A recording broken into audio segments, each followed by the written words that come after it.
Hi everyone, it's Kute here, sending you love wherever you are around the world right now. Today we're going to be talking a bit about getting over this incessant, intense drive to be perfect, perfectionism, which often paralyzes us, which often hijacks our ability to express ourselves, to be free, often keeps us caught in a corset of personality. Those of you that have perfectionists who feel the need and the drive to do everything perfect, be perfect, speak it perfect, do it perfect, look perfect, the perfect hairstyle, the perfect eyelashes, the perfect six-pack, the perfect thought process, getting the perfect grades, being the perfect person, puts so much pressure on us that I find it often creates so much stress and kills the joy, the aliveness, the spontaneity, the freedom, the creativity, the spaciousness, the vitality, the aliveness of your being. And this drive for perfection often limits our ability to experience the joy and the magic of the moment, because we have to do it so perfectly. And for who? For who are you trying to do everything so perfectly for?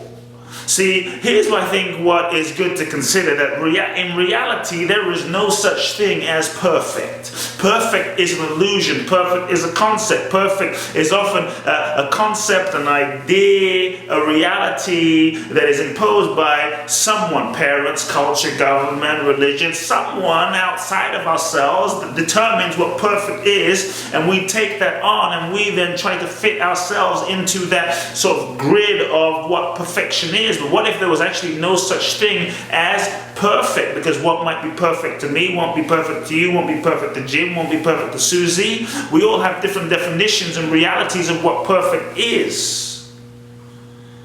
When you realize that you are freed up in a certain way, you are freed up to, and also you realize that in this 3D world, in this physical world, as human beings in bodies with blood, flesh, as human beings, there is no such thing as perfection that exists in the 3D.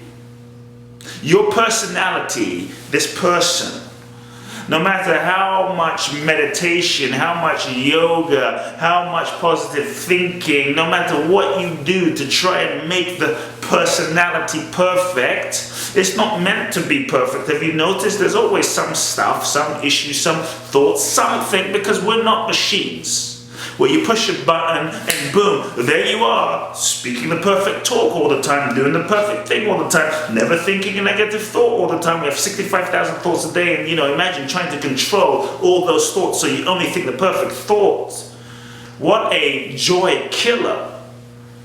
So if you're trying to perfect your personality to fit some mold or some idea of what perfect is or should be, not only will it hijack your freedom, but you'll never succeed. The personality itself is never meant to be perfect.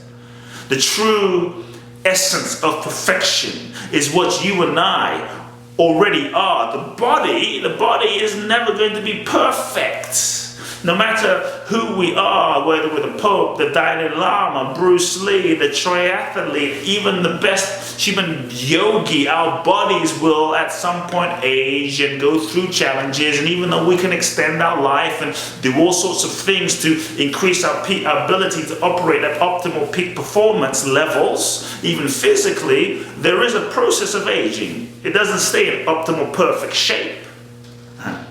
The real essence of perfection is not at the level of the body.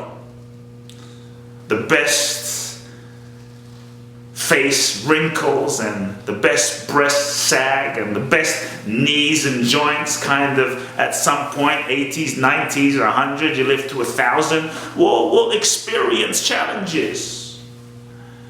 The real perfection is not at the level of the form, because at the level of the form in the physical world, the world is in a constant state of change. The world is in a constant state of creation and destruction and rebirth. The world is the stuff out here is temporary, constantly changing. So if you're looking for perfection out here, out here in the impermanent, constantly changing world, chances are you won't find perfection out here. One of my old teachers from India used to say, if you want to change your personality, you better hurry up and do it now, because when you're enlightened, you won't really care, because you know that the personality, the persona that we so often identify ourselves to be is not really who you are, yet we spend so much time even in self-development, in the name of self-development, trying to perfect our persona and be the perfect person that never gets upset, never gets angry, never gets pissed off, as we're just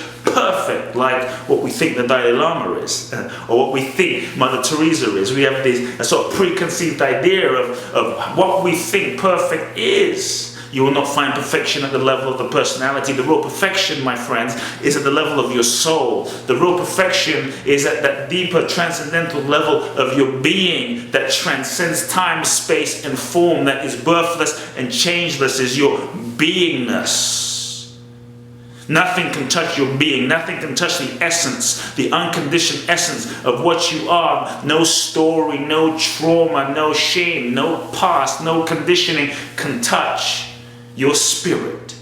It's your spirit that is perfect. And I think on one level as human beings, because we deep down, we intuit the perfection of our spirit. We intuit the perfection of our beingness. We intuit the perfection of our infinite nature. There is a kind of superficial level drive that is seeking to tap into perfection, but the places that we seek to perfect are a little misguided. We won't find it there. To truly access the source of perfection, we must go inside ourselves, not outside, inside. And we realize that at the deepest level, you are already, amazing friends, whole, perfect, and complete. You were born that way, in touch with aliveness, joy, the infinite nature of life. As children, we're born free. As a child, remember that moment you were a child? Sparkling light, sparkling divine light out of your eyes. As children, you were born free. You danced on the table. You didn't care if you did it right, you did it wrong. You didn't care, do I look good? What do people think? Am I dancing? If you were maybe 3 months old, am I dancing perfectly? Am I crawling perfectly? You didn't care. There was no sense of self-consciousness. As we start getting self-conscious, wrapped in a certain identified ego, this is me, this is not me, this is who I think I am, this is who I am, the more tightly we hold on to that, we become self-conscious, and then we start becoming afraid of making mistakes. We start becoming afraid of losing our sense of identity and how we're perceived and how we're seen by those around us. But as children, we didn't care what was perfect and what was not perfect. We fell down, we pooped our pants, we peed ourselves, we blubbered all over, food hanging down, and we didn't care. We were in bliss because we were in touch with the source of our being. As children, we're born free, but then we go into life and we start dealing with our parents and life and people and society and media, and we start to disconnect. Slowly we start to disconnect from that perfection. We learn all sorts of ways to not feel. Then we start going into the world and we start learning a certain way of being in the world in order to get love and be approved and get attention and be validated, to fit in, to be normal, to be accepted. Because so often we're taught by parents, whether it's verbally or even non-verbally, even unconsciously, things we pick up, messages in the media, we're constantly being bombarded with this sense, with this idea that who you are is not enough. Who you are is not perfect. And there's this kind of conditional love that we are experiencing in the nature of life. There's this conditionality. I'll love you if, maybe some of you have been told that by your parents. I'll love you if you are a good boy. I'll love you if you do blah, blah, blah. You're a good boy if you do. I'll love you if you do that. Then you will be okay. And we're constantly being bombarded with this notion, this idea, who you are is not enough. Who you are is not enough. But if you do X, Y, D, then you're lovable. Then you're acceptable. So then that trains us as children, growing up in this conditional environment, To become conditional with ourselves, it trains us to not love ourselves exactly as we are, which often then we take on a way of being and a persona in the world. But we think deep down, if I'm perfect, if I'm the perfect person, the perfect wife, the perfect, the nice boy, nice girl, then I will be loved. If I'm perfect and I never make any mistakes and I make everyone happy and I do it perfectly, then I can control people's responses and control who I am. And if I can control myself by being perfect, then you'll love me. And it's a never-ending game. It's a never-ending game that is driven by fear. The fear of not being loved, driven by fear, the fear of being abandoned, driven by fear of, if I show you who I really am, if I'm truly who I really am, you won't love me. If I'm fully just who I am as a human being, if I'm fully who I am, making mistakes, warts and all, if I show you my heart, my soul, myself, maybe you'll leave, maybe you won't love. And so we pretend. We pretend, we lie, we put on the mask. We're often driven with the need to be perfect, with the illusion that we'll get love. When in reality, you and I are perfect already. You are and have always been amazing friends at the depth of your being right now. Inherently perfect, exactly as you are.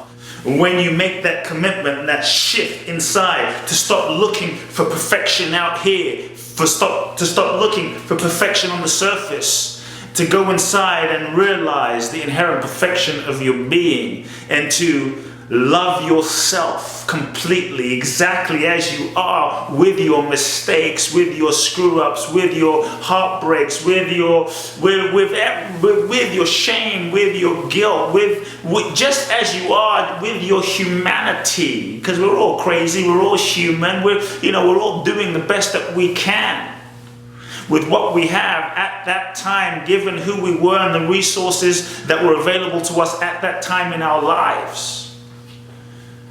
Then you realize that even your imperfections are beautiful. Even your so-called imperfections are perfect. Those imperfections, those quirks, those ways that you've learned to contort yourself as a child to survive, to function with awareness and cultivating a whole different relationship with yourself, then you learn that even your imperfections have gifts. Your imperfections are also actually what makes you unique. And your imperfections are perfect. And as you're able to love yourself exactly as you are, not when you heal, not when you cleanse your chakras, not when you clear your past life, not when you become the best, most authentic version of yourself, and then you'll love yourself when you become the perfect spiritual being. But when you love yourself in your complete, utter, raw humanity as you are right now, snot hanging out, warts and all, low vibe, feeling not great, when you're able to just say, you know what, I'm making a commitment to love myself exactly as I am. You take your power back. You truly begin to transform yourself. And as you love yourself unconditionally as you are, don't have to be better, don't have to be more, don't have to be anything, something magical begins to happen in your heart. That is when deep, profound healing happens. There's a freedom that happens in that place, because as you love yourself as you are, a deep acceptance, as you cultivate a deep acceptance as you are, a deep freedom unfolds. As a deep freedom happens, then there is a deep peace in your being. And as you go into the world from that peace, as you go into the world then needing nothing, as you go into the world with that complete acceptance of yourself as you are, amazing friends, the entire universe, people, situations, friends, romance, lovers, amazing things start to follow you and unfold in your life. Then you no longer need to chase anything. Everything you've ever wanted begins to chase you. You are whole, complete, and perfect, and it's time that you know, because there is a part of you that does know right now. It's been great hanging out with you, everyone. You're perfect, whole, and complete. Sending you love. If you enjoyed this blog, subscribe to this channel, subscribe to my blog, where I'll be sending you some incredible cutting edge ideas and information regularly. Sending you love wherever you are. Love now.